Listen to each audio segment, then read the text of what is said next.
বাংলা সাহিত্যের রোমাঞ্চকর কিছু গল্প দিয়ে সাজানো আমাদের এই বিশেষ নিবেদন সানডে সাসপেন্স। আজ আপনার জন্য হিমাদ্রি কিশোর দাশগুপ্তর লেখা অন্ধকার যখন নামল। হিমাদ্রি কিশোর দাশগুপ্তর জন্ম 1973 সালে কলকাতায়। কলকাতা বিশ্ববিদ্যালয় থেকে ইতিহাসে স্নাতকোত্তর। বর্তমানে প্রায় সমস্ত শিশু কিশোর পত্রিকায় নিয়মিত লেখক। আজকের গল্পটি আমরা নিয়েছি দ্বীপ প্রকাশন থেকে প্রকাশিত অন্ধকার যখন নামল বইটি থেকে। গল্প পাঠে দ্বীপ, গল্পের সূত্রধার আমি অগ্নি। শুরু হচ্ছে অন্ধকার যখন নামল।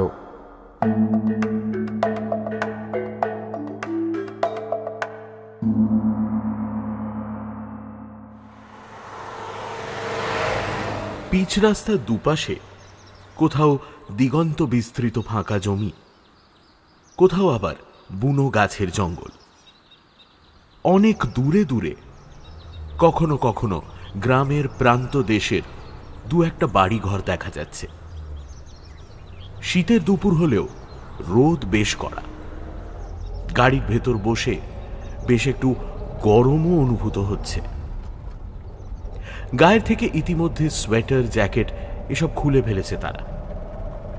এমনও হতে পারে যে টানা 5 ঘন্টা গাড়িটার মধ্যে তীর্থের অ্যালসেশিয়ান কুকুর সমেত তারা 5 জন ঠাসাঠাসি করে বসে আছে বলেই তাদের গরমটা বেশি লাগছে।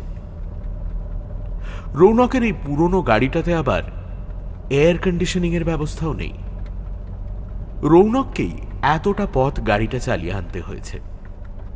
গাড়ির স্টিয়ারিং এ হাত রেখে সামনের রাস্তার দিকে তাকিয়ে ড্রাইভ করতে করতে সে বলল, কিরে সুপর্ণ, তোর এই সবুজ গ্রাম কোথায় ভাই? চারপাশে তো জনমানবের চিহ্ন নেই। যত সব। ইন্দ্র কথাটা শুনে বলল, তোরা আর পিকনিক করার জায়গা খুঁজে পেলি না? বেলা 1টা বেজে গেছে, এখনো জায়গায় পৌঁছাতে পারলাম না। এদিকে আমার পেটটা খিদে কিরকম চুই চুই করছে। তাদের 5 জনের মধ্যে বিকাশই একমাত্র ভোঁস ভোঁস করে ঘুমোচ্ছে। গাড়িতে উঠলেই ঘুমিয়ে পড়া তার স্বভাব। যেন পিকনিকে নয়, ঘুমোবার জন্যই সে বেরিয়েছে। নদিয়া জেলার প্রান্ত সীমায় সবুজ গ্রাম নামে জায়গাটাতে পিকনিক করার প্রস্তাবটা প্রথম দিয়েছিল সুপর্ণই। রৌনকের প্রশ্ন আর ইন্দ্রের কথার খোঁচা শুনে সে আমতা আমতা করে বলল, আর একটু এগিয়ে দেখ না, নিশ্চয়ই পৌঁছে যাব। তার এ কথায় ইন্দ্র বেশ বিরক্ত হয়ে বলে উঠল, কত আর এগোবো? এগোতে এগোতে তো এবার মনে হচ্ছে বাংলাদেশ পৌঁছে যাব। এর থেকে কলকাতার কাছে বারাসাতের দিকে কত বাগান বাড়ি আছে, পিকনিক ওখানে গেলেই হতো। এই সুপর্ণ, আর কোথাও জায়গা খুঁজে পেলি না? মোবাইল নেটওয়ার্কের টাওয়ার নেই, জিপিএসও দেখতে পাচ্ছি না। দূর। কথাটা কানে যেতেই সুপর্ণ ক্ষেপে উঠল, আমার এখানে দোষটা কোথায়? যে ভ্রমণ ম্যাগাজিনে পিকনিক স্পটের কথাটা লেখা ছিল সেটা তো তোদের সবাইকে দেখিয়েছিলাম। তোরাই তো তখন বললি হ্যাঁ এখানে যাব, নতুন জায়গা, গাছগাছালি, নদী সব কিছুই আছে, বেশি পিকনিক পার্টি যায় না বলে আমাদের কেউ ডিস্টার্বও করবে না। এখন আমার ওপর দোষ চাপাচ্ছিস কেন? আমি কি তোদের পায়ে ধরেছিলাম সবুজ গ্রামে যাওয়ার জন্য? সুপর্ণর কথার জবাবে ইন্দ্র কিছু একটা জবাব দিতে যাচ্ছিল, কিন্তু কথোপকথন ঝগড়ার দিকে এগোচ্ছে দেখে তাদের থামাবার জন্য তীর্থ তাদের ধমকে উঠে বলল, এই তোরা সবাই চুপ করবি? ঝামেলা করলে এখানেই গাড়ি থেকে নেমে যাবো। আর কিছুটা এগিয়ে দেখা যাক। তীর্থর কথা শুনে তার পায়ের কাছে বসা কুকুরটা মানে গুন্ডাও ধমকের স্বরে ডেকে উঠল। তীর্থকেই এই বন্ধুদের গ্রুপের দলপতি বলা যায়। সে অন্যদের থেকে কিছুটা ডাকাবুকো ধরনের। অন্যদের বিপদে সে সব সময় ঝাঁপিয়ে পড়ে। আবার স্কুল জীবনে পড়াশোনা, খেলাধুলাতেও বরাবর সে অন্যদের থেকে এগিয়ে থাকত। বন্ধুরা প্রত্যেকেই তার কথা শুনে চলে, কাজেই তার কথা শুনে থেমে গেল সবাই। আগের মতোই চলতে থাকলো গাড়ি। কিছুটা এগোবার পর দূর থেকে তারা দেখতে পেল রাস্তা দুদিকে ভাগ হয়ে গেছে। তা দেখে রৌনক বলল, নাও বোঝো, এবার কোন রাস্তা ধরতে হবে কে জানে। কিন্তু রাস্তা যেখানে ভাগ হয়েছে তার কাছাকাছি সুপর্ণ সামনে তাকিয়ে বলল, ওই দেখ, আমরা কাছাকাছি পৌঁছে গেছি রে। পথ যেখানে দুভাগ হয়েছে তার ঠিক মাঝখানের জমিতে পোঁতা বাঁশের মাথায় একটা সাইনবোর্ড ঝুলছে। তাতে আঁকা বাঁকা হরফে কালো রং বা আলকাতরা দিয়ে লেখা সবুজ গ্রাম। আর তার ঠিক নিচেই বাঁশের গায়ে পেরেক দিয়ে পোঁতা একটা কাঠের তীর সবুজ গ্রামের পথ নির্দেশ করছে। ডান দিকের রাস্তা ধরতে হবে সবুজ গ্রামে পৌঁছতে হলে। শুধু সুপর্ণই নয়, সাইনবোর্ডটা দেখে তীর্থ সহ সবাই উল্লাসধ্বনি করে উঠল। এমনকি বিকাশও ঘুম ভেঙে উঠে বলল, আমরা পৌঁছে গেলাম নাকি? রৌনক সবুজ গ্রাম যাবার নির্দেশিত পথে ডান দিকে রাস্তাতে গাড়ি ঢুকিয়ে দিল। ক্লান্তি মুছে আবার নতুন উদ্যমে এগোতে থাকলো তারা। রাস্তার দুপাশে ঝোপঝাড় কিছুক্ষণের মধ্যেই বদলে যেতে লাগলো বড় বড় গাছে। পথের দুপাশে দাঁড়িয়ে থাকা গাছগুলো দুদিক থেকে তাদের ডালপালা প্রসারিত করে যাত্রাপথের মাথার ওপর চাঁদোয়া রচনা করেছে। রোদের আলো ঝিলিক দিচ্ছে তাদের ফাঁক দিয়ে। একসময় মাথার ওপরের সেই পাতা ডালপালার চাঁদোয়া আস্তরণ যেন আরো ঘন হয়ে উঠল, ছায়াময় হয়ে উঠল গোটা পথটা। এগিয়ে চলল তারা, কিন্তু বেশ অনেকটা পথ এগোবার পরও কোনো লোকালয়ের দেখা মিলল না। আবারও কেমন যেন আশঙ্কার দানা বাঁধতে শুরু করলো সবার মনে। গাড়ি ড্রাইভ করতে করতে রৌনক বলল, আরে এদিকেও তো পথ শেষ হচ্ছে না, দূর। আরে সামনে কি খারাপ রাস্তা ভাই। ঠিক এই সময় তারা দেখতে পেল কিছুটা তফাতে রাস্তার পাশের জঙ্গলের ভিতর থেকে একজন লোক বেরিয়ে গাড়িটার উদ্দেশ্যে হাত তুলে দাঁড়ালো। রৌনক তার সামনে পৌঁছে ব্রেক কষে গাড়িটাকে দাঁড় করালো। গাড়ির সামনে এসে দাঁড়ালো লোকটা, মাঝবয়সী একজন লোক। তীর্থ ভালো করে তাকালো তার দিকে। লোকটার এক চোখ কানা, চোয়াল আর মুখের গড়ন কেমন যেন ছুঁচলো ধরনের। নাকের নিচে ঝ্যাঁটার কাঠির মতো কয়েকটা গোঁপ, খালি গা, খালি পা, পরনে শুধু একটা খাঁকি হাফ প্যান্ট। লোকটার রোমশ বুকে হাতে ঝুড়ো মাটি লেগে আছে। তাকে দেখলেই মনে হয় স্থানীয় গ্রামীণ মানুষ। তীর্থ লোকটার উদ্দেশ্যে বলল, আমরা পিকনিক করতে যাচ্ছি সবুজ গ্রামে। সে জায়গাটা কত দূর? গাড়ি থামালে কেন? হলদেটে দাঁত বার করে হাসল লোকটা, তারপর বলল, আপনারা ভুল পথে এসেছেন বাবু। ও জায়গা এখান থেকে 20 মাইল পিছনে রাস্তা, যেখানে দুভাগে ভাগ হয়েছে, সেখান থেকে বাম দিকের পথ। আপনারা ভুল পথে এসেছেন বুঝতে পেরেই তো আমি গাড়ি থামালুম। কথাটা শুনে তীর্থ বিস্মিত হয়ে উঠল।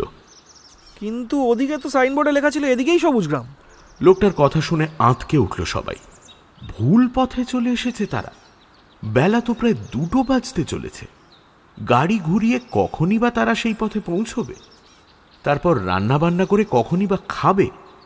নাকি চড়ুই ভাতি না করেই কলকাতার পথে রওনা হতে হবে তাদের? গাড়ির পেছনের অংশে হাঁড়ি, কড়াই, বাজার ইত্যাদি মালপত্র রাখা আছে। সেগুলো দেখতে পেয়ে আর সম্ভবত তীর্থদের মনের অবস্থা বুঝতে পেরে লোকটা এরপর তাদের উদ্দেশ্যে বলল, বাবুরা ইচ্ছে করলে এইখানেই চড়ুই ভাতি করতে পারেন। এই গাছগুলোর আড়ালে বেশ সুন্দর ফাঁকা জায়গা রয়েছে। লোকটার কথা শুনে ইন্দ্র অন্যদের উদ্দেশ্যে বলল, দেখ, কথাটা কিন্তু মন্দ নয়। আর কোথাও গিয়ে কাজ নেই, এখানেই নেমে পড়িছ। রৌনক বলল, তা নয় বুঝলাম, কিন্তু রান্নাটা হবে কিভাবে? ভ্রমণের ওই বইটাতে লেখা ছিল সবুজ গ্রামের পিকনিক স্পটে গ্যাসের সিলিন্ডার, ওভেন এসব পাওয়া যায়। সেই কারণে আমরা তো গ্যাস সিলিন্ডার, ওভেন কিছু আনিনি। কথাটা কানে গেল লোকটা। এক চোখে তাকিয়ে সে বলল, উনুনের ব্যাপারে চিন্তা করবেন না বাবুরা, আমি উনুন খুঁড়ে দেব। জঙ্গল থেকে কাঠ আনা, বাসনপত্র ধোয়া মোছা সব কাজ আমি করে দেব। লোকটার কথা শুনে সবাই তাকালো তীর্থর দিকে। সে এই দলের মাথা, তার সিদ্ধান্তের ওপর সবকিছু নির্ভর করছে। অবস্থা বিবেচনা করে তীর্থ বুঝতে পারল তাদের যদি চড়ুই ভাতি করতেই হয় তবে এখানেই নামতে হবে। শীতের ছোটবেলা 5টা থেকে 5:30 নাগাদই অন্ধকার নেমে যাবে। সবুজ গ্রামে গিয়ে রান্নার আয়োজন করতে না করতেই হয়তো সূর্য ঢলে যাবে। তীর্থ লোকটাকে প্রশ্ন করল, এসব কাজের জন্য তোমাকে কি দিতে হবে? লোকটা হেসে বলল, এটা এমন কিছু নয়, এ পিকনিক যখন করতে এসেছেন তখন নিশ্চয়ই সঙ্গে মাংস এনেছেন, দুটো মাংস খেতে দিলেই হবে। তীর্থ লোকটার কথা শুনে অনুমান করল লোকটা নিতান্তই গরিব মানুষ, মাংস কিনে খাবার ক্ষমতা তার নেই, তাই দুটো মাংস ভাত খাবার লোভে তাদেরকে সাহায্য করতে চাইছে। তীর্থ লোকটার উদ্দেশ্যে প্রথমে বলল, হ্যাঁ, মাংস আমাদের সঙ্গেই এনেছি, আর খাবার যা বাঁচবে তা তোমাকে দেবো, আর বকশিসও দেবো। চল তবে এখানেই নেমে পড়ি। গুন্ডা শুয়েছিল তীর্থের পায়ের কাছে। তীর্থ তার গলাতে পরানো নাইলনের ফিতেটা ধরে টানতে কুকুরটা প্রথমে উঠে দাঁড়ালো, তারপর গাড়ির জানলার বাইরে লোকটাকে দেখতে পেয়েই তীব্র গর্জন করে উঠল। কুকুরটাকে আগে দেখতে পায়নি দাঁড়ানো লোকটা। গুন্ডাকে দেখতে পেয়ে আর তার উদ্দেশ্যে গর্জন শুনে লোকটা সঙ্গে সঙ্গে গাড়ি থেকে ছিটকে দূরে সরে গেল। বিস্ময় মাখানো মৃদু ভয়ার্তভাবে সে বলে উঠল, ও আপনাদের সঙ্গে কুকুর আছে? কুকুরের ভয়ে লোকটা চলে গেলে মুশকিল হবে। লোকটার উদ্দেশ্যে গর্জন করেই চলেছে গুন্ডা। তীর্থ গুন্ডার মাথায় হাত বুলিয়ে তাকে শান্ত করার চেষ্টা করতে করতে লোকটাকে আশ্বস্ত করার জন্য বলল, তোমার কোনো ভয় নেই, ও কাউকে কোনোদিন কামড়ায় না, তোমাকে নতুন লোক দেখে অমন করছে। গাড়ি থেকে নেমে পড়ল সবাই। তীর্থ গুন্ডার গলার বকলসের ফিতেটা ধরে গাড়ি থেকে নামতেই সে লোকটার উদ্দেশ্যে গর্জন করে এগোতে গেল। তীর্থ ফিতেটা ধরে গুন্ডাকে নিয়ে গাড়ি থেকে কিছুটা তফাতে সরে গিয়ে আবারও লোকটাকে আশ্বস্ত করল, ভয় পেও না, একটু পরেই তোমাকে চিনে ফেলবে, তারপর আর ডাকবে না। আমি ধরে আছি তো ওকে। তোমার নাম কি? তীর্থর কথা শুনে লোকটা মনে সাহস পেল।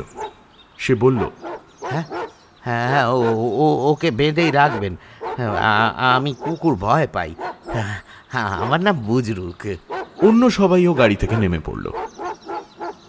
গাড়ির ভেতর থেকে রান্নার বাসনপত্র, বাজার, জলের ব্যারেল, শতরঞ্চি এসবও নামানো শুরু হলো।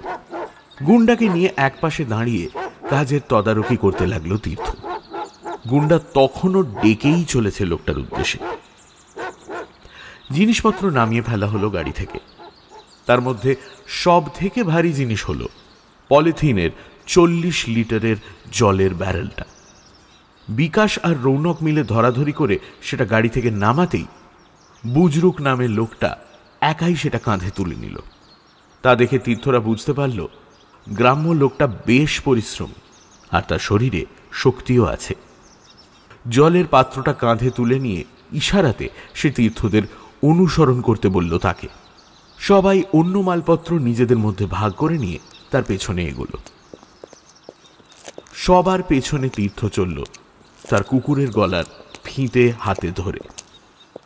20-25 পা হেঁটেই রাস্তার গায়ের জঙ্গলের মধ্যে দিয়ে একটা সুঁড়ি পথ, সেখানে ঢুকে পড়ল লোকটা আর তার পেছন পেছন অন্যরা। সে পথে কিছুটা এগোতেই তীর্থদের সামনে থেকে গাছের প্রাচীর সরে গেল। উন্মুক্ত হল একটা ডিম্বাকৃতি ফাঁকা জমি।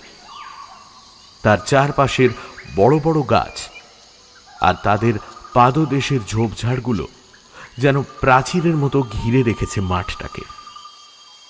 শীতের দুপুরে নরম রোদ খেলা করছে ফাঁকা জমিটাতে, তবে মাঠটা চারপাশের গাছের বেষ্টনী থেকে কয়েক পা নিচে। ঢালু পথ বেয়ে জমিটাতে নেমে পড়ল বুজরুক।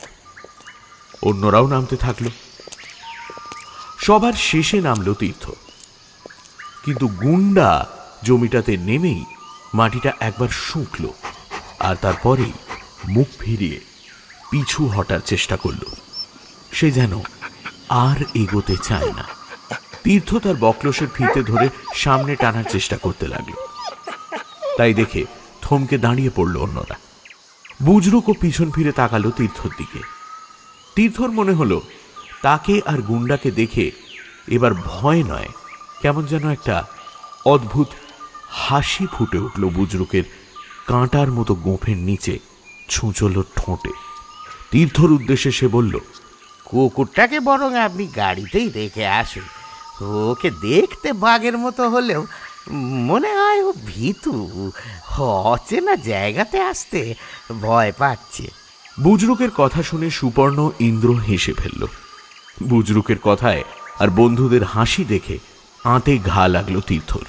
বন্ধু মহলে তার বেশ গর্ববোধ আছে গুন্ডা নামে তার এই বিরাট সারমেয়টিকে নিয়ে। বুজরুক নামে লোকটার উদ্দেশ্যে মৃদু ধমক দিয়ে উঠে তীর্থ বলল, ওকে কোথায় রাখবো তা নিয়ে তোমায় ভাবতে হবে না, তুমি এগোও। ধমক শুনে লোকটা আবার সামনের দিকে হাঁটতে শুরু করলো। অন্যরাও এগোলো, আর তীর্থ তার কুকুরটাকে টেনে হিঁচড়ে নিয়ে চলল মাঠের ভেতর দিয়ে। তীর্থ খেয়াল করলো মাঠের মধ্যে বেশ কয়েকটা জায়গাতে ছোট বড় উনুনের গর্ত রয়েছে। বুজরুকের পেছন পেছন সবাই গিয়ে উপস্থিত হলো জমিটার বিপরীত দিকে জঙ্গলের গায়ে একটা বড় গাছের সামনে। জলের পাত্রটা সে মাটিতে নামিয়ে রেখে বলল, এইখানে আপনাদের কোনো অসুবিধা হবে না। দাঁড়ান, আমি আগে কাঠ নিয়ে আসি, তারপর চট করে উনুনটা বানিয়ে দেব। বুজরুক যে জায়গাতে এনে তাদের দাঁড় করালো তার কাছাকাছিও মাটির মধ্যে বেশ কয়েকটা ছোট বড় গর্ত আছে। দু একটা গর্তের সামনে পোড়া কাঠও আছে।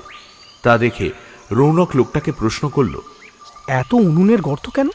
প্রশ্ন শুনে লোকটা হেসে চারপাশের গর্তগুলোর দিকে তাকিয়ে বলল, আপনাদের মতো ভুল করে অনেকে অনেক সময় এইখানে চলে এসে পিকনিক করে, তাদেরই উনুনের গর্ত আমি খুঁড়ে দিয়েছি।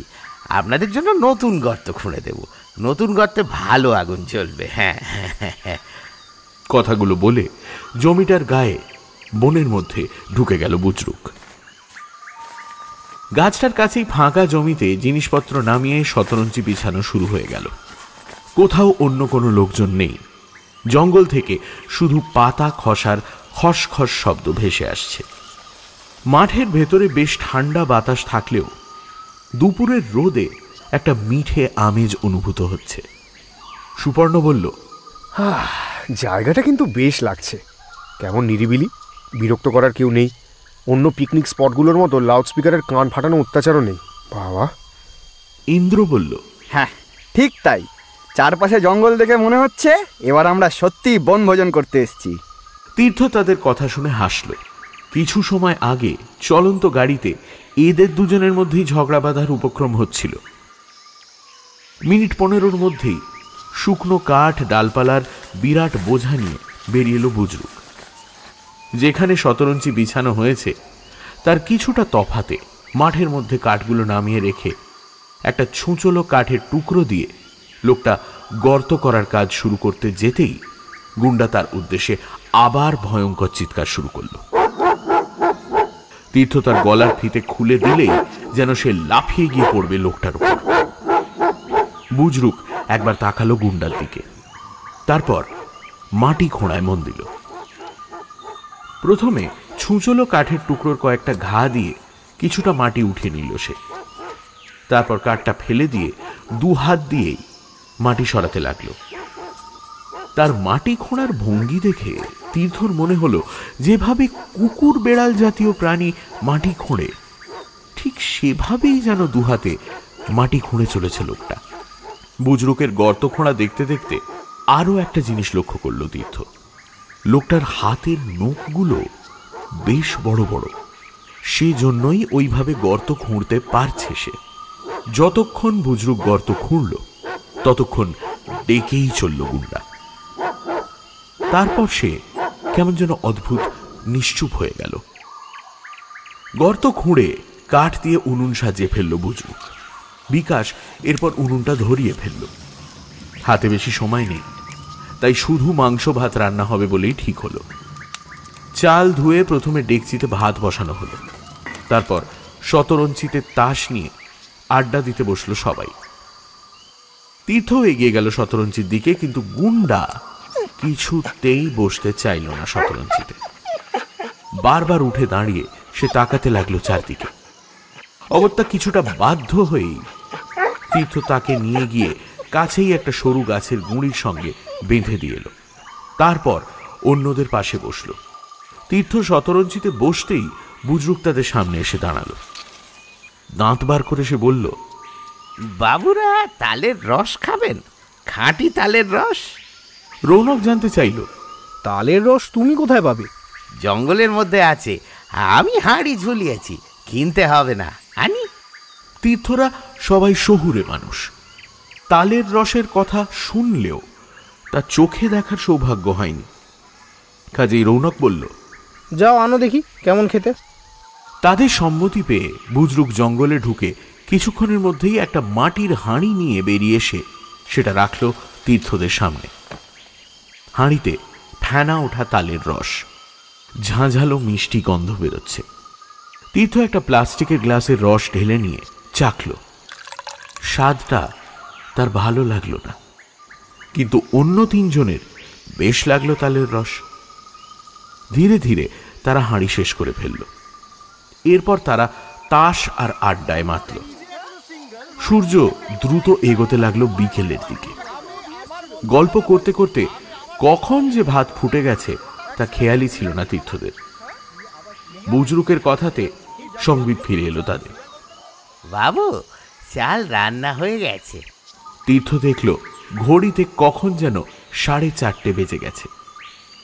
সে আর সুপর্ণ তাড়াতাড়ি উঠে পড়ে ভাতের ডেকচিটা নামিয়ে নিল। এরপর উনুনে ডেকচি বসিয়ে সুপর্ণ যখন তাতে পাঁঠার মাংসগুলো ছাড়তে যাবে, ঠিক সেই সময় বুজরুক বলে উঠল, বাবুদের একটা কথা বলি, আমাকে তো আপনারা মাংস দেবেনই, যদি এখনই দিয়ে দেন। ইন্দ্র কথাটা শুনতে পেয়ে বলল, কাঁচা মাংস নিয়ে তুমি কি করবে? বুজরুক একটু চুপ করে থেকে বলল, ঘরের জন্য নিয়ে যাব, ছেলে মেয়েদের দেব। তীর্থর কথাটা শুনে বেশ মায়া হলো লোকটার প্রতি। গরিব মানুষ, মাংস কিনে খাবার ক্ষমতা নেই, তাই কাঁচা মাংস বাড়ি নিয়ে গিয়ে রান্না করে ছেলেপুলে নিয়ে একসঙ্গে খেতে চাইছে। এই কথা ভেবে তীর্থ রৌনককে বলল, ও যখন বলছে তখন কাঁচা মাংসই দিয়ে দে না ওকে। হাসি ফুটে উঠল বুজরুকের মুখে। কয়েকটা বড় পাতা কুড়িয়ে আনলো সে। রৌনক তীর্থের কথা মতো কাঁচা মাংসই দিল, একটু বেশি পরিমাণেই দিল। মাংস চাপিয়ে আবার শতরঞ্জিতে আড্ডা দিতে বসলো তারা। বিকেল হবার সঙ্গে সঙ্গেই রোদ মরে আসতে শুরু হয়েছে। শীতের বিকেল দ্রুত শেষ হয়েই ঘণ্টাখানেকের মধ্যেই অন্ধকার নামবে।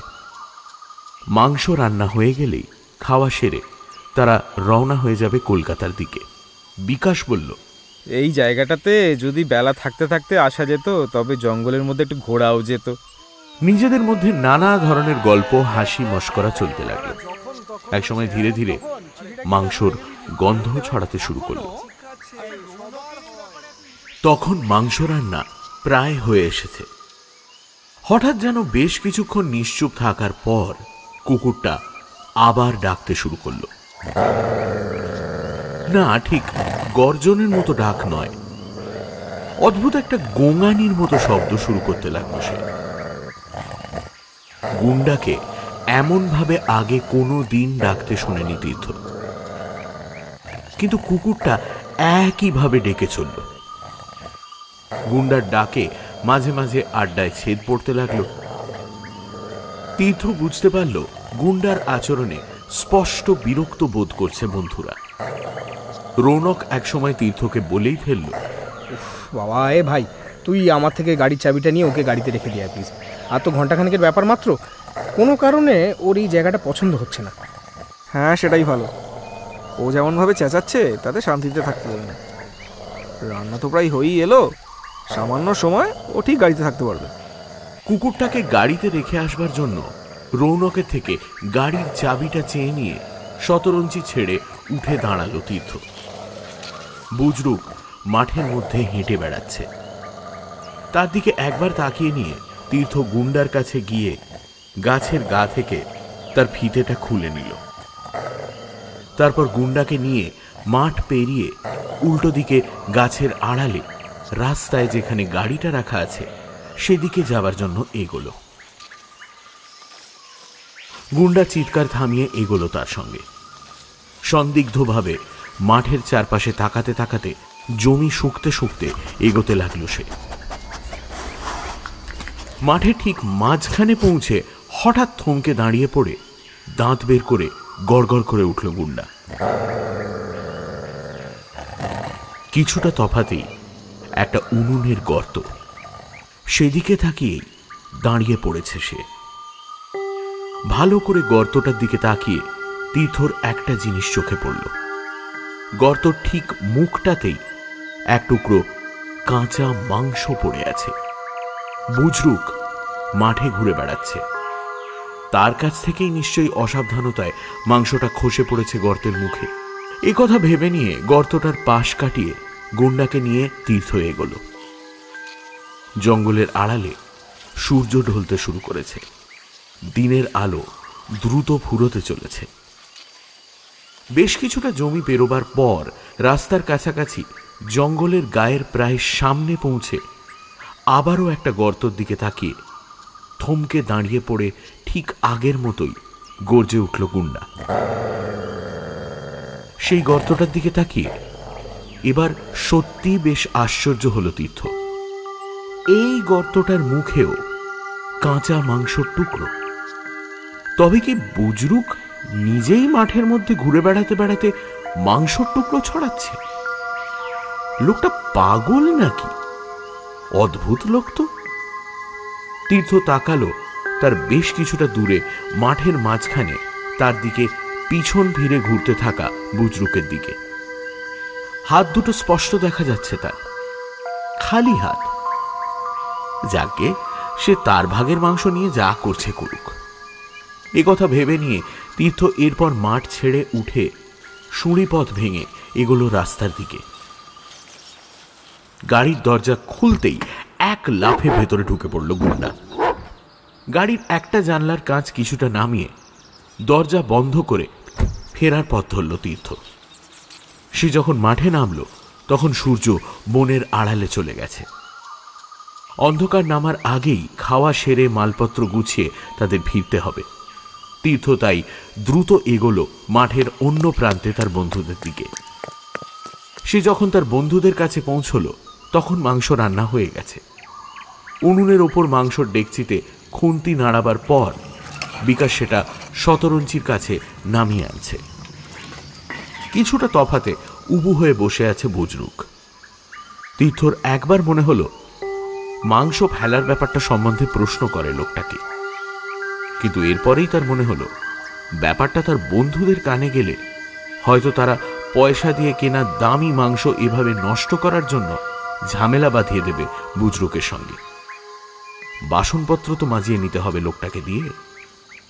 তাই শেষ বেলাতে ঝগড়াঝাঁটির সম্ভাবনা এড়াতে তীর্থ আর কোনো প্রশ্ন করল না। তীর্থরা যখন খেতে বসল তখন বনের আড়ালে সূর্য সত্যি ডুবে গেছে। বাতাস বেশ ঠান্ডা হয়ে এসেছে। সন্ধে নামার প্রস্তুতিতে মাঠের ওপর পাতলা কুয়াশার চাদর ভাসতে শুরু করেছে।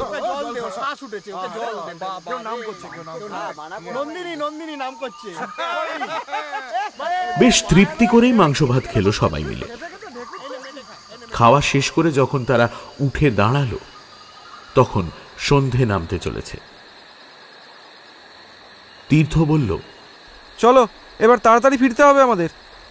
বুজরুকও এবার উঠে দাঁড়িয়েছে। সে তাদের বলল, বাবুরা মুখ হাত ধুয়ে একটু বিশ্রাম নিন, আপনাদের চিন্তা নেই, আমি বাসনপত্র ধুয়ে সব কিছু গুছিয়ে গাড়িতে তুলে দেব। খাবার পর হাত মুখ ধুয়ে তীর্থ ছাড়া অন্যরা শতরঞ্চিতে বসে পড়ল। ইন্দ্র ঢেকুর তুলে বলল, যা ভরপেট খেলাম তাতে সত্যিই একটু বসে নেওয়া দরকার। ভাত খাওয়ার আগে রসটা খাওয়ার পর থেকেই কেমন যেন একটু ঝিমঝিম লাগছে। রৌনক বলল, আমারও একই অবস্থা, 10 মিনিট না বসলে চলবে না। ও বাবা। তাকে সমর্থন করে বিকাশ বলল, আমারও একটা ঘুম ঘুম ভাব আসছে। সবাই শরীর এলিয়ে বসল তীর্থ ছাড়া। তাকে এবার শেষ কাজটুকুর তদারকি করতে হবে। বুজরুক এরপর তার কথা মতোই জিনিসপত্র গোছানো, বাসন ধোয়ার কাজ শুরু করল। কিন্তু তার দিকে তাকিয়ে তীর্থর মনে হতে লাগলো যেন অতি ধীরে হাত পা নাড়িয়ে কাজ করছে লোকটা। এদিকে দ্রুত অন্ধকার নেমে আসছে। সূর্য ডুবে গেছে বেশ কিছু সময় আগে। জঙ্গলের ভেতরের অংশ ইতিমধ্যেই ডুবে যেতে শুরু করেছে গাঢ় অন্ধকারের আড়ালে। তীর্থ তাকালো তার বন্ধুদের দিকে। তালের রস, তারপর ভরপেট মাংস ভাত খেয়ে কেমন একটা ঝিমুনি এসেছে তাদের মধ্যে। বুজরুকের প্রতি তাদের কোনো খেয়ালই নেই। বাসনপত্রগুলো যেন লোকটা মেজেই চলেছে। তীর্থ তার উদ্দেশ্যে বলল, তাড়াতাড়ি করো, আমাদের ফিরতে হবে। এত ধীরে ধীরে কাজ করলে হয়? দুটো হাঁড়ি ডেকচি মাজতে আর কতক্ষণ সময় লাগবে? এই তো বাবু, এখনই হলো বলে। বুজরুক মুখে কথাটা বলল ঠিকই, কিন্তু তীর্থর মনে হলো আগের থেকেও যেন স্লথ হয়ে এলো লোকটার হাত। বাসনগুলোর গায়ে অতি ধীরে হাত বোলাতে বোলাতে চারপাশে তাকিয়ে বুজরুক যেন কোনো কিছুর জন্য প্রতীক্ষা করছে। জঙ্গলের অন্ধকার এবার মাঠের ভেতরেও প্রবেশ করতে শুরু করেছে। না, আর দেরি করা চলে না। এই সামান্য কটা বাসন মাজতে কি এত সময় লাগে? একসময় তীর্থ বাধ্য হয়ে লোকটার উদ্দেশ্যে বলল, থাক, যথেষ্ট হয়েছে, আর কাজ করতে হবে না। তার কথা শেষ হবার সঙ্গে সঙ্গেই যেন কেউ একটা কালো চাদর বিছিয়ে দিল সেই অচেনা মাঠে। আর এর পর মুহূর্তেই চারদিক থেকে একটা বীভৎস শব্দ উঠল। সম্মিলিত শেয়ালের ডাক, কেমন যেন অতি প্রাকৃত রক্ত জল করা বীভৎস সেই শব্দ। অচম্বিতে সেই শব্দ শুনে তীর্থর সঙ্গীদের তন্দ্রাচ্ছন্ন শিথিল ভাবটা সামান্য হলেও কেটে গেল। উঠে দাঁড়ালো তারা। আর এরপরেই তীর্থ দেখতে পেল বিন্দু বিন্দু আলো যেন মাটির ভেতর থেকে উঠে দাঁড়িয়ে তাদের দিকে এগিয়ে আসছে। ক্রমশ উজ্জ্বল হয়ে উঠছে সেই আলোক বিন্দুগুলো। তারা যখন একদম কাছে এগিয়ে এলো, তখন তীর্থরা বুঝতে পারল ওই জোড়া জোড়া আলোক বিন্দুগুলো আসলে শেয়ালের চোখ। তাদের শরীরের দুর্গন্ধে বাতাস ভারী হয়ে উঠেছে। অন্ধকারের মধ্যে তীর্থর বন্ধুদের মধ্যে কে যেন বলে উঠল, এই মালগুলো এইভাবে এগিয়ে আসছে কেন? প্রত্যুত্তরে যেন একটা হাসি শোনা গেল কাছ থেকে। বুজরুক যেন অন্ধকারের মধ্যে হারিয়ে গেছে, তাকে আর দেখা যাচ্ছে না। কিন্তু তীর্থর মনে হলো হাসিটা যেন তারই। আর এর পরেই যে ঘটনাটা ঘটল তার জন্য তীর্থরা কেউই প্রস্তুত ছিল না। পালে পালে শেয়ালের দল তখন তাদের গর্ত থেকে উঠে এসেছে। অন্ধকারকে আলোড়িত বিদীর্ণ করে জান্তব আক্রোশে একবার সম্মিলিত উল্লাস ধ্বনি করে উঠল সেই সাপদের দল। তার পরক্ষণেই তারা ছুটে এসে ঝাঁপিয়ে পড়ল একসঙ্গে উঠে দাঁড়ানো তীর্থর সঙ্গীদের উপর। মুহূর্তের মধ্যেই এক নারকীয় ভয়াবহ পরিবেশ সৃষ্টি হলো চারিদিকে। মানুষের আর্তনাদ আর হিংস্র প্রাণীগুলোর ঝটাপটির শব্দে ভরে উঠল অন্ধকার অচেনা প্রান্তর। হিংস্র প্রাণীগুলো সোজা এসে কামড় বসাচ্ছে মানুষগুলোর শরীরে। তাদের একটাকে আঘাত করে দূরে সরালে তার পরক্ষণেই তিনটে প্রাণী গায়ের উপর ঝাঁপিয়ে পড়ে মাংস খুবলে নিচ্ছে। তীর্থর দিকেও এগিয়ে এলো বেশ কয়েক জোড়া হিংস্র চোখ। একটা প্রাণী তার উদ্দেশ্যে লাফাতে যেতেই তীর্থ প্রচন্ড জোরে লাথি কষালো তাকে লক্ষ্য করে। কয়েক হাত দূরে প্রাণীটা মাটির উপর আছড়ে পড়ে একটা আর্তনাদ করে উঠল। আর সেই আর্তনাদ শুনে শেয়ালের দল প্রচন্ড আক্রোশে সম্মিলিতভাবে বীভৎস চিৎকার করে উঠল। তীর্থর মনে হলো মাঠের চারিদিকের অন্ধকারের মধ্যে থেকে জোড়া জোড়া জ্বলন্ত চোখ এবার যেন তাকে লক্ষ্য করেই ছুটে আসছে। তীর্থ বুঝতে পারল বাঁচতে হলে পালাতে হবে তাদের। বন্ধুদের উদ্দেশ্যে সে বলে উঠল, পালা পালা, মাঠ ছেড়ে রাস্তার দিকে পালা। কথাগুলো বলেই মাঠের মধ্যে দিয়ে রাস্তার দিকে ছুটতে শুরু করলো সে। বিকাশ আর রৌনক ততক্ষণে মাটিতে পড়ে গেছে। শেয়ালের দল খুবলে খেতে শুরু করেছে তাদের শরীর। সুপর্ণ আর ইন্দ্র কোনো রকমে ছুটতে শুরু করলো তীর্থর কথা শুনে। আর একদল শেয়ালও ছুটতে শুরু করলো তাদের পেছনে।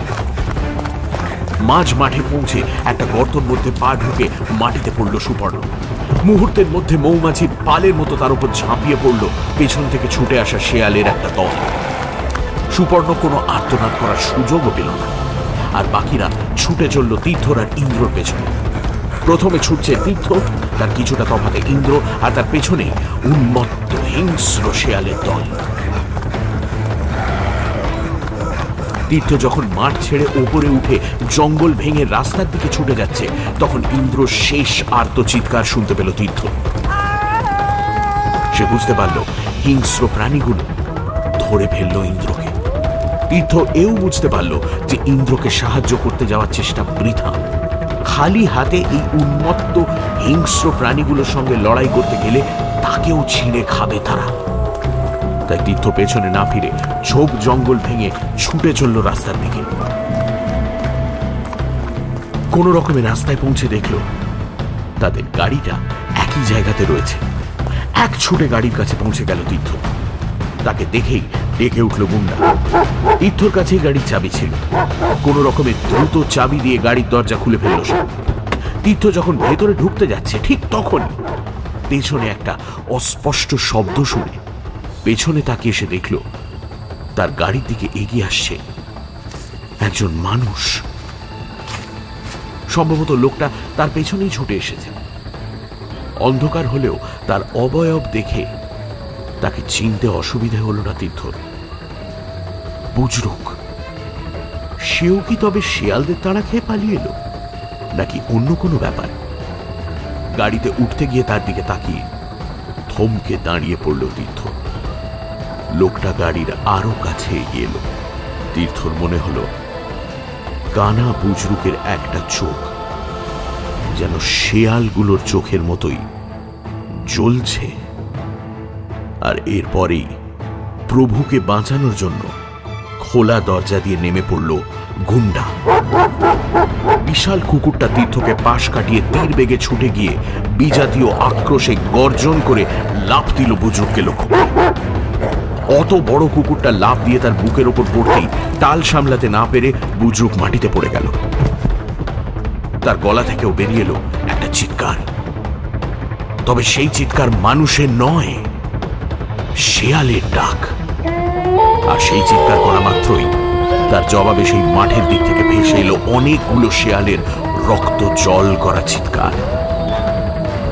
মাঠ ছেড়ে রাস্তার দিকে শিয়ালের ঝাঁক ছুটে আসতে লাগলো চিৎকার করতে করতে।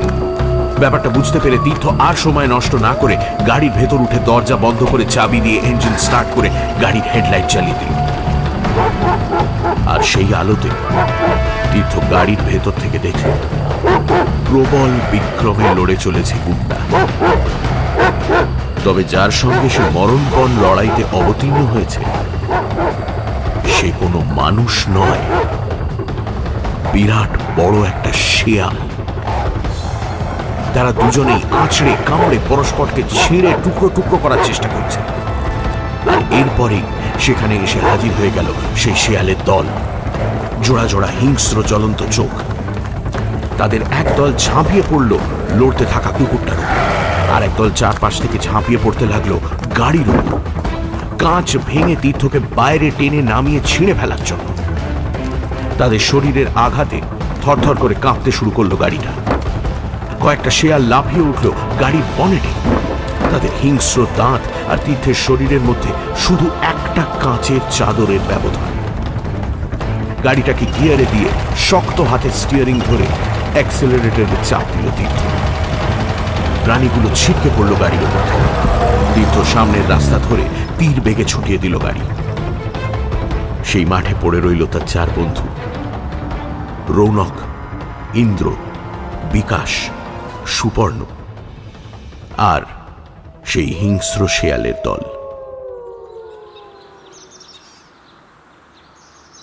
পরদিন তীর্থ যখন আবার সেই মাঠের কাছের রাস্তাটিতে উপস্থিত হল, তখন সূর্য মাথার ওপর অনেকটাই উঠে গেছে।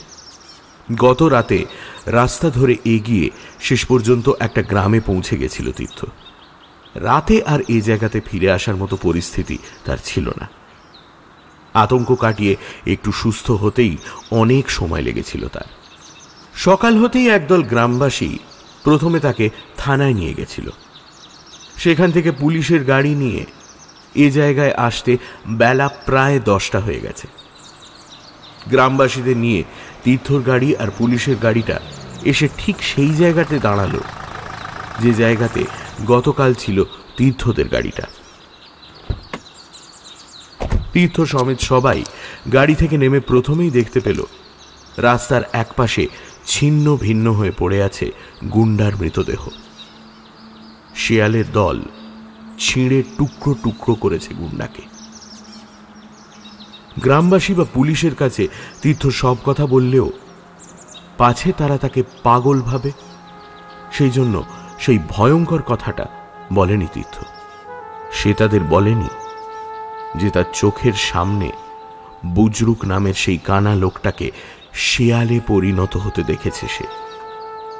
তীর্থ শুধু তাদের বলেছে যে সে যখন গাড়িতে উঠে পালাচ্ছিল তখন তার কুকুরটা লড়াই করছিল একটা বিরাট শেয়ালের সঙ্গে। গুন্ডার অন্তিম পরিণতি দেখার পর একজন পুলিশ অফিসারের নেতৃত্বে পুলিশকর্মী আর গ্রামবাসীদের সঙ্গে তীর্থ মন শক্ত করে সেই মাঠের দিকে এগোলো আরও ভয়াবহ কোনো দৃশ্য প্রত্যক্ষ করার জন্য। জঙ্গলের বেড়া ভেঙে তারা মাঠের সামনে এসে দাঁড়ালো। না, কোথাও কোনো অন্ধকার নেই, নেই আর্তনাদ বা শিয়ালদের সেই বিভৎস চিৎকার। আলো ঝলমল করছে মাঠে। সবাই মিলে মাঠে নেমে পড়ল। কিছুটা তফাতে তফাতে জেগে আছে সেই গর্তগুলো। গতকাল সেই গর্তগুলো ভালো করে খেয়াল করেনি তীর্থরা। ভালো করে গর্তগুলো খেয়াল করলেই তারা দেখতে পেত গর্তের ভেতর থেকে সুড়ঙ্গ চলে গেছে মাটির গভীরে। একটা গর্তের দিকে তাকিয়ে তীর্থ ভয়ার্তভাবে বলল, এই গর্তগুলোর ভেতর থেকেই উঠে এসেছিল প্রাণীগুলো। আমরা এই গর্তগুলোকে উনুনের গর্ত ভেবে ভুল করেছিলাম। একমাত্র আমার কুকুরটা ব্যাপারটা ধরতে পেরেছিল। আমরা ওর আচরণে আমল দিইনি। তীর্থের কথা শুনে পুলিশ অফিসার বললেন, গর্তগুলোর মুখগুলো কিন্তু উনুনের গর্তের মতোই, যেন মানুষের হাতেই খোঁড়া। পুলিশ অফিসারের কথা শুনে একজন বৃদ্ধ গ্রামবাসী বলল, গর্তগুলো মানুষের হাতেই খোঁড়া। এই বাবু যে কানা বুজরুকের কথা বলছেন, সেই গর্তগুলো খুঁড়েছিল উনুন বানানোর জন্য। শীতকালে অনেক সময় নিরিবিলি জায়গাতে চড়ুইভাতি করার জন্য এখানেও আসতো শহরের মানুষেরা। বলি কি, সবুজ গ্রামের পিকনিকের জায়গা তখনও তৈরি হয়নি। বুজরুক তাদের জন্য মাঠে উনুনের গর্ত খুঁড়ে দিত।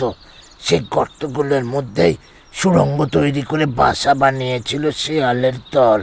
কিন্তু বুজরুক যে এখনো বেঁচে আছে, এই বাবুর মুখে তার কথা না শুনলে আমরা জানতামই না।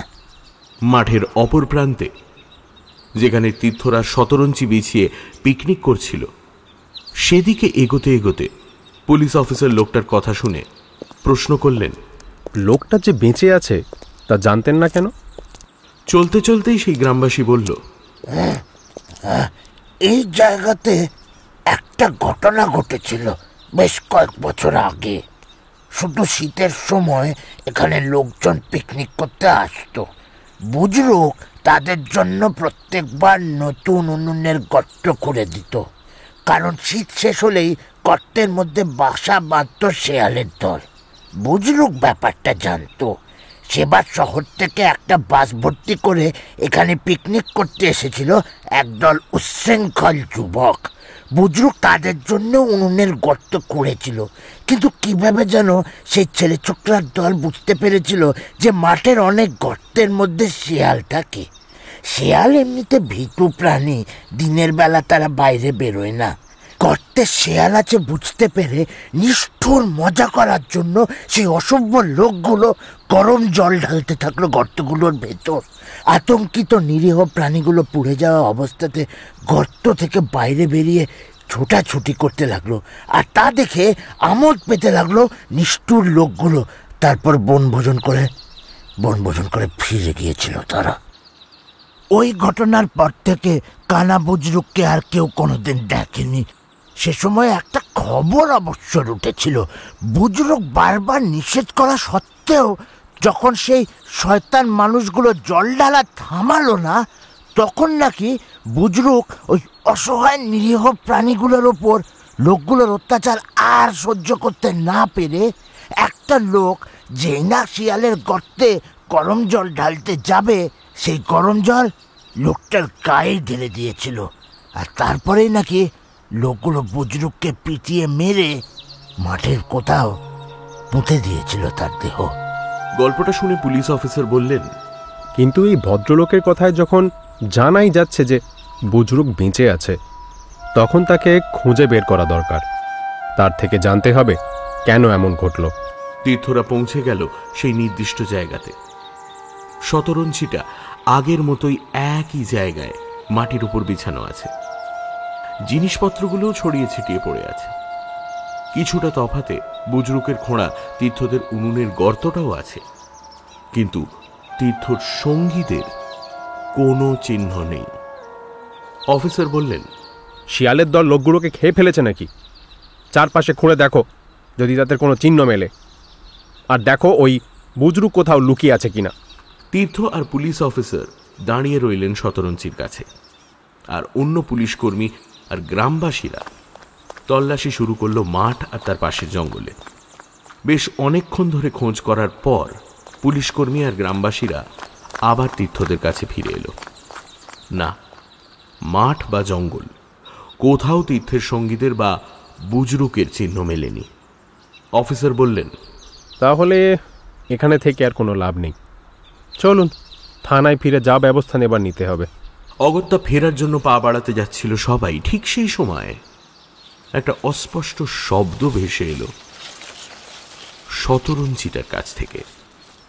শব্দটা শুনে একজন পুলিশ কর্মী শতরঞ্চিটা মাটি থেকে উঠিয়ে ফেলতেই এক অদ্ভুত দৃশ্য পড়ল তীর্থসহ সকলের চোখে। সদ্য খোঁড়া বেশ বড় একটি গর্তে গুটিসুটি মেরে শুয়ে আছে 4টে পূর্ণ বয়স্ক শেয়াল। তাদের নড়াচড়ার শব্দই কানে গিয়েছিল তীর্থর। সূর্যের আলো গর্তর মধ্যে পড়তেই চোখ বন্ধ করে ফেলল প্রাণীগুলো।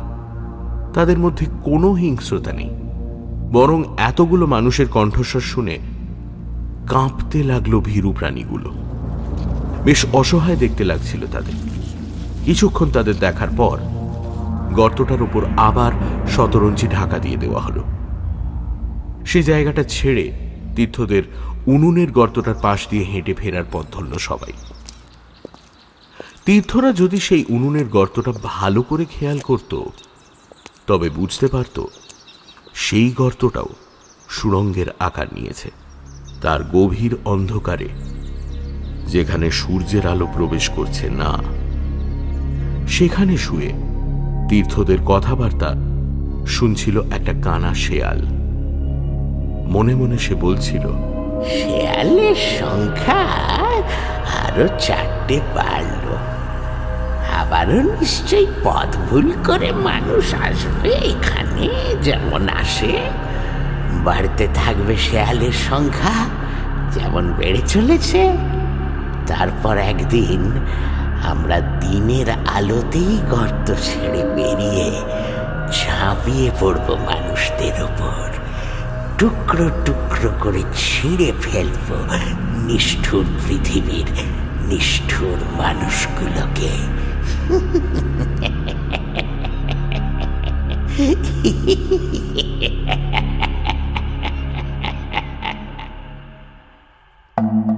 সানডে সাসপেন্সে আজ শুনলেন হিমাদ্রি কিশোর দাশগুপ্তর লেখা অন্ধকার যখন নামল। তীর্থর ভূমিকায় অত্রি, বিকাশ সৈকত, ইন্দ্রর চরিত্রে সায়ক, রৌনকের ভূমিকায় সোমক, সুপর্ণর ভূমিকায় এবং গল্পের সূত্রধার আমি অগ্নি, পুলিশের চরিত্রে আলতামাস, গ্রামবাসীর ভূমিকায় পুষ্পল, গল্প পাঠে বুজরুকের চরিত্রে এবং পর্ব পরিচালনায় দ্বীপ, ধ্বনি পরিকল্পনা ও আবহ সঙ্গীত Pradyut Chattopadhyay, poster design team asterisk. শেষ হল হিমাদ্রি কিশোর দাশগুপ্তর লেখা অন্ধকার যখন নামল। আগামী সপ্তাহে আরও একটি রোমাঞ্চকর গল্প নিয়ে হাজির হবে সানডে সাসপেন্স।